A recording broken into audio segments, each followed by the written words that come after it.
Hello, this is the RPG Pundit, the final boss in Internet Shitlords. And once again, I'm joined by Meatball. Big Chungus is eating something, I think. I heard noise of eating, and yet it's not at the bowl. All right. Some, I guess you could say, show notes, if you would, or general information. First of all, RPG Pundit Presents number 106 is now out. You can get it from Drive-Thru RPG under Spectre Press. It's called Perils of the Sunken Skyship. This October, have your players go fight some octobears under the ocean. And it's an adventure that is obviously Gonzo Fantasy, Last Sun themed, but you can use it in any game. And it has characters traveling across horrible desert and then into perilous seas to try to recover ancient artifacts while having to face off against dangerous robots, nomads, octobears, and many other unusual threats. So it's a great little adventure. It's $2.99. Check it out if you haven't checked it out already. Note number 2, I am just about finished writing the first draft. I am basically finished. I'm in the appendices now, and I've even done a couple of proofreading passes on it. So I am starting to look for a publisher for my Crusades / Silk Road game. And if you are interested, if you are an RPG small press publisher, you've published at least one product, ideally with Drive-Thru RPG, but I'll accept I'll consider other situations, and you would like to publish my book, and get in touch with me. Obviously, some of the old companies that have already published my books will be getting a chance to do this one, but for various reasons right now, neither Spectre, I think, or Pressis are they're both too packed with stuff to do, and I don't know, I haven't asked Well of Word yet. And then going further back, Dom Publishing. I mean, Dom is way behind on everything and is not really active right now in the publishing scene. So I might be looking for somebody new. This is a great opportunity. If you've got a small press publisher, you want something that's going to have a guaranteed draw, then you get in touch and we'll talk about it. You can contact me on here in the comments, or you can contact me on Twitter or Mewe or on the RPG site, and let me know. Anyway, that's everything for the product notes. Today I'm going to talk to you about another new product by Wizards of the Coast, and where they've basically decided that the time for the masks is no longer necessary. The masks are all off, and they're just openly at war. I brought the monster manual this time instead of the player's handbook, because, as you may have heard in my previous video, in the next edition of D&D, monsters aren't really evil anymore. Basically, there's no alignment. So monsters aren't bad. However, you will be bad, and you will be a monster in the next edition. That's based on what we're seeing right now. Anyways, that seems to be what's going to happen. So, in order to let you know here, it's a new product that has come out that's called the Wild Beyond The Witchlight. It's their next campaign product. And it has shown, first of all, a very big progression in the woking and the SJWization, you could say, of RPG products for D&D. It's Wizards going full bore, full accelerationism. Because if you look at, their more recent products, right? You had Tasha's Cauldron of Everything introduced a few woke mechanics, but it was very, generally it was a mechanical product. There wasn't it was still very recognizably D&D. It had various things you could criticize about it, but it was still recognizably D&D. Then you had Candlekeep, and in Candlekeep, what you had was a series of adventures that had been checked by paid diversity consultants, political commissars, basically, to make sure that the speech was permissible, and written by minorities, and all this sort of stuff that was very woke virtue signaling. And it had, the combat wheelchair in it, and some other stuff like that. But it was still fundamentally a bunch of D&D adventures. It was the sort of thing that somebody who really wanted to could try to just ignore the woke stuff, a lot of which happened kind of behind the scenes anyways, and just play the game, right? And then you had Ravenloft. And Ravenloft pushed the ante a little bit more, right? So suddenly you had, Sherlock Holmes and Watson were gay lovers, and Sherlock Holmes had a magical combat wheelchair of representation.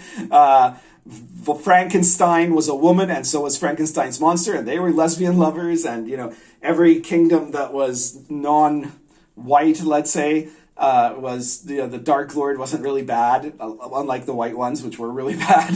He was just forced into the situation because of power differential or something, and all this stuff, right? All this extremely ridiculous stuff that they did, and basically they got rid of the moral struggle in Ravenloft. So suddenly, having a dark taint isn't really a bad thing anymore to them. You would think that you'd know that having a dark taint is a bad thing, but there you go. And it's not. It's just a thing that you have, and everybody can have it. And you can be like a half undead, or you can be a half demon, and you're totally cool. It doesn't cause you any difficulty whatsoever, because nobody in Ravenloft is going to discriminate. My God, So it was stupid, and it was harming a classic D&D setting. It was something that would have required a lot of work to make into a playable D&D setting, but it was still a recognizable D&D setting. Now, with the next two products, what's it called? Fitzhaven or whatever, the magical school where you're playing a college student whose life is a hot mess, and you're going to the prom, and oh my God, there's a prom for college students, and you have all these kind of wacky adventures that are like from a teen soap opera instead of an actual adventure, like an actual adventurer would have. Oh my God, right? So there's that, and now the Wild Beyond The Witchlight, which is utterly unrecognizable as a D&D product, and is instead very much recognizable if it had been the script of a CalArts style Cartoon Network cartoon that claims to be made for 9-year-olds, but is actually made for emotionally and spiritually immature 35-year-olds who've never gotten a meaningful job or a relationship and are currently living in a 2-bedroom flat with 4 other people, are renting a space there and have no meaningful direction in their life. So instead they're obsessing about making sure cartoons that are supposed to be for children but are really for them in the first place are woke enough, right? That's Wild Beyond The Witchlight in a nutshell. You might think I'm kidding, right? But I mean, Polygon itself is ebullient with its reviews. It says the Wild Beyond The Witchlight campaign is Dungeons and Dragons for theater kids. And basically, in this game, you're playing a group of people that go to this magical carnival full of whimsy, right, in the Feywild. But it's not, if you want to check out what the medieval version of the fairy realms are, just pick up the Old School Companion. There's a whole section on the Twilight Realm of the Fae, and it takes stuff directly from medieval legends and stories about what that, the other world of the Fae was like. But, this is not that. This is like hippos in tutus with fairy wings, and stuff like that. This is oh my God, so random stuff done in the form of a magical carnival. And the campaign is set up so that not only is it a game that you can get through the whole campaign without ever having a combat, but that in fact you are punished if you have a combat, right? The combat is completely discouraged in the form that it becomes it backfires on you horribly if you try to fight your way in through anything, right? So all the standard tropes of D&D are inverted here.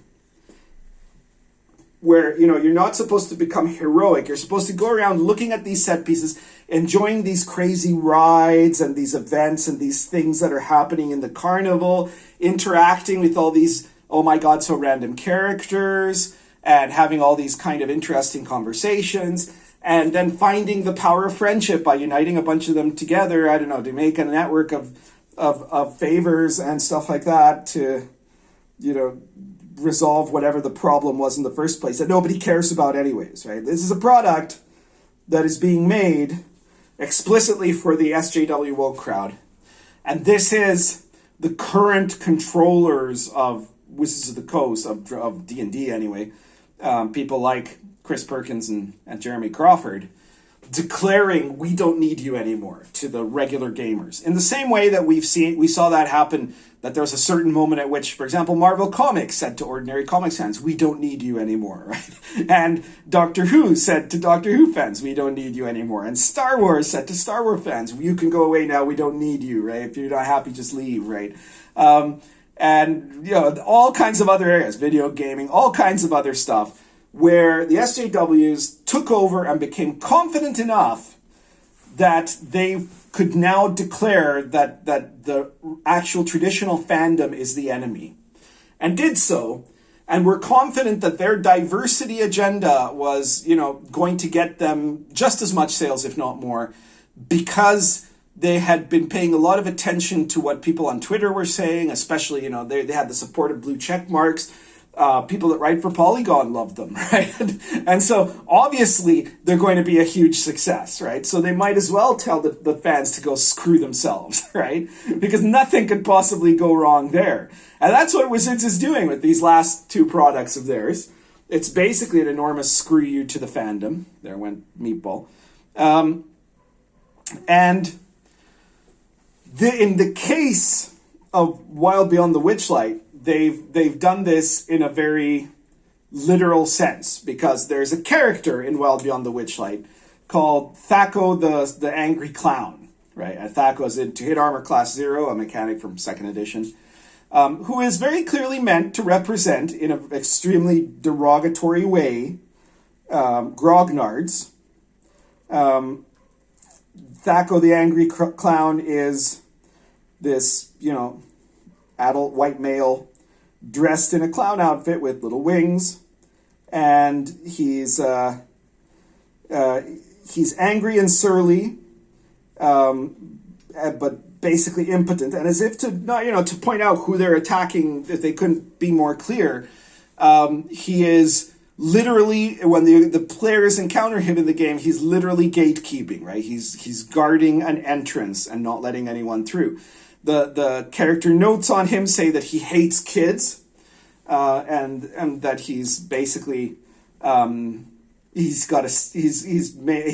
frowning all the time, and that he you know, he's no longer allowed to play with knives, right? So this is all, you know, this is their literal satire of old school gamers, of regular gamers, of OSR gamers, of anybody who's an actual D&D fan.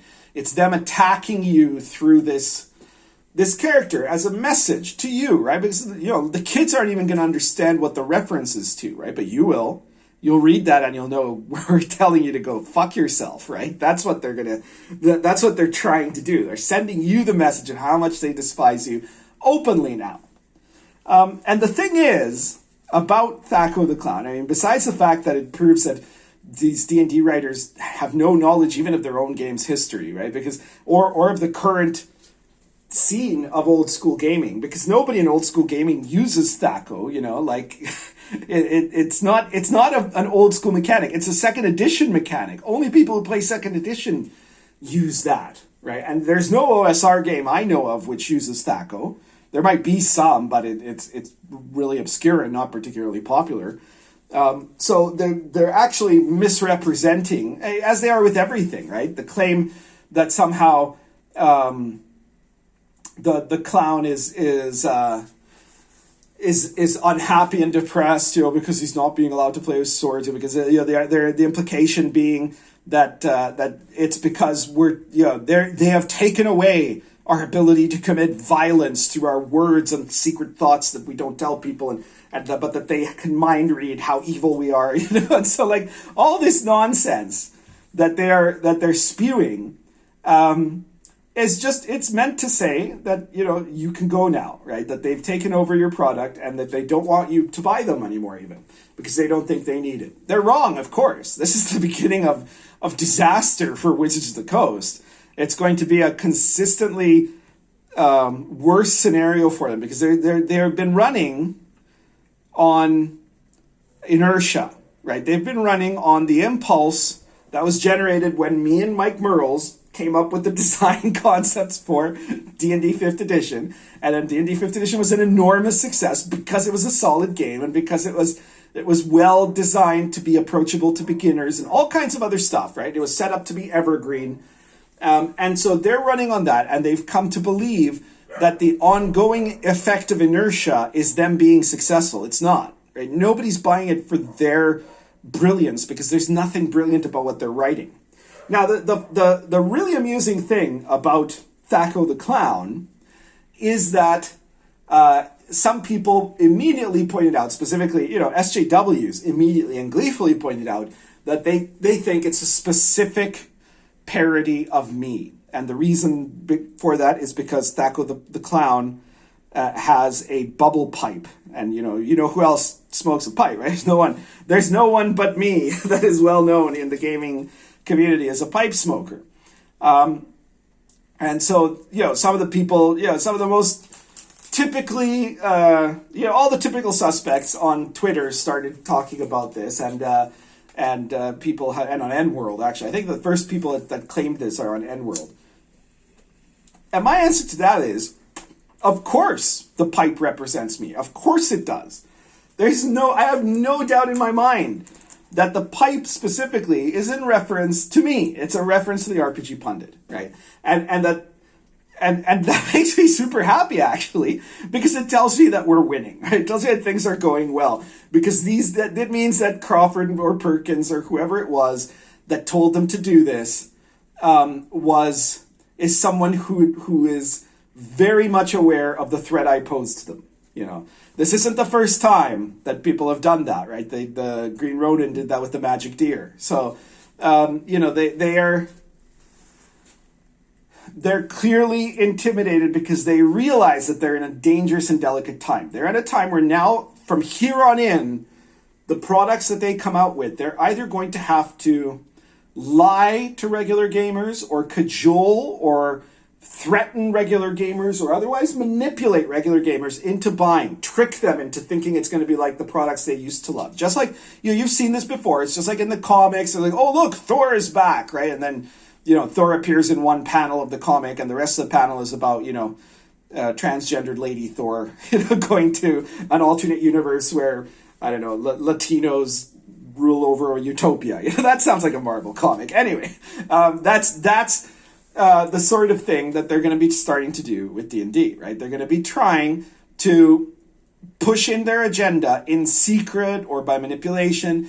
They're going to, on the one hand, continue in louder ways, much louder ways than Thaco the Clown, to declare that they don't want regular gamers anymore, that they don't need regular gamers anymore. And yet at the same time, they're going to be also declaring that if you don't buy their products, if you abandon their products, it means you're a bigot and a racist and a transphobe and a gatekeeper. You're a terrible person for not buying these products, and mock and insult you and declare how much they don't need you, right? How out of date you are and useless you are, and how much, they hate you and want to replace you with a totally different group of gamers that aren't actually interested in D&D as it is, So this is going to become increasingly what they need to do.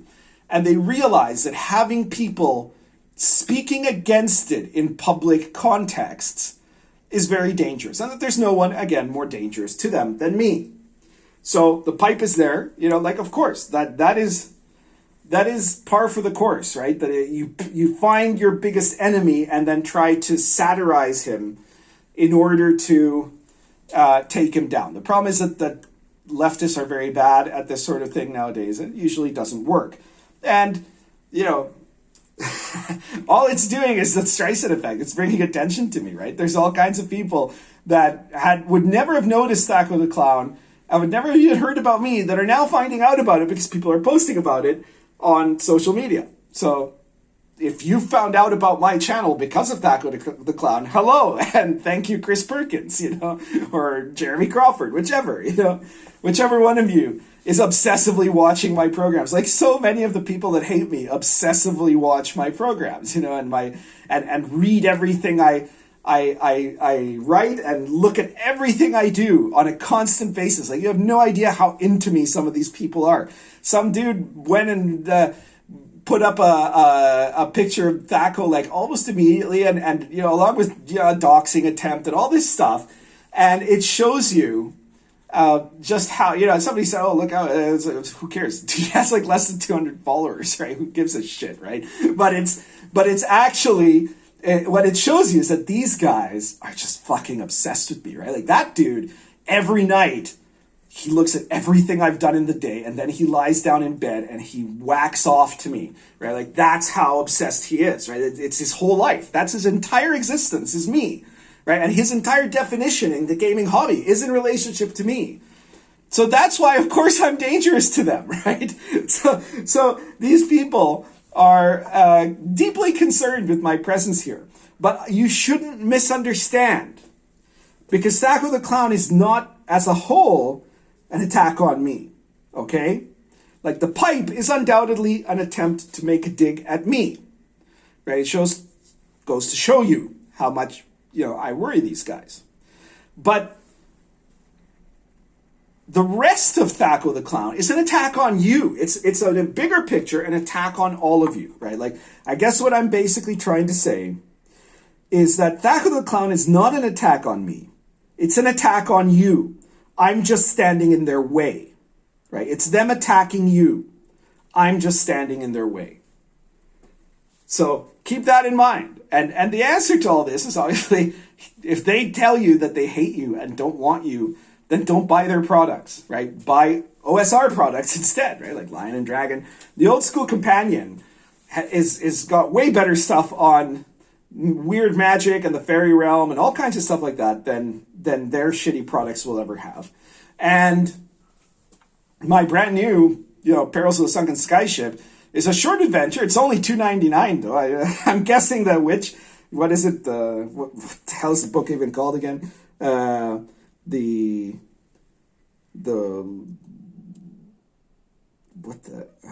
Witchlight game, the Wild Beyond The Witchlight. I'm guessing that's probably like $70 or something, right?